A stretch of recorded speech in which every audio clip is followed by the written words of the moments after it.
The Russian president says that the growing number of world conflicts and threats have strengthened ties between Moscow and Beijing. Mr. Putin says that he spoke with Chinese President Xi Jinping for 3 hours, holding wide-ranging discussions on bilateral issues, as well as Ukraine and the conflict in the Middle East. He expressed optimism in the prospects for Russia's relations with China.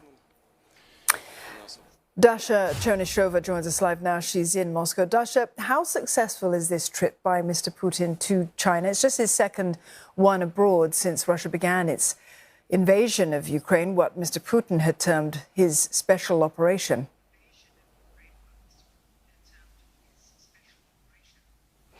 Well, in Russia, the trip is seen as a success. It is reaffirming the no-limits partnership that has been declared between Moscow and Beijing. The Russian president there has spent 3 hours in the negotiations with his Chinese counterpart, of them about 2 hours in the one-on-one discussions, drinking tea and calling Xi Jinping his dear friend. So we understand that the two countries have indeed reaffirmed their no-limits partnership, said that they are going to tighten and beef up cooperation against the backdrop of the changing geopolitical situation. The Russian president was also saying that the two countries are forced to work together, coordinate their activities on the international arena because of what is happening. We also understand that there are many issues which are related to the trade, and that's why we understand that the prime ministers of these two countries will be meeting in Bishkek in the coming time to sign a roadmap for the bilateral cooperation that will be outlining the priorities by 2030. So we also have heard the Russian president saying very clearly that the wide range of issues has been discussed between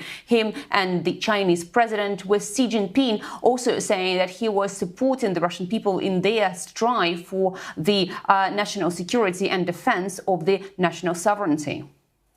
Dasha, Mr. Putin was also seen accompanied by officers who were carrying the so-called nuclear briefcase. It's a rare public sighting of this device that can be used to order a nuclear strike by the president. What can be read into this sighting of this briefcase?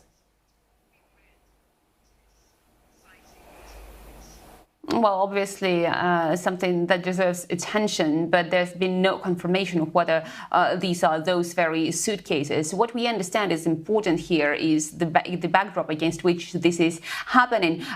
Just days ago, the Russian president was talking about the need to de-ratify the comprehensive nuclear test ban treaty, CTBT, and the Russian State Duma has passed this legislation that suggests that Moscow should de-ratify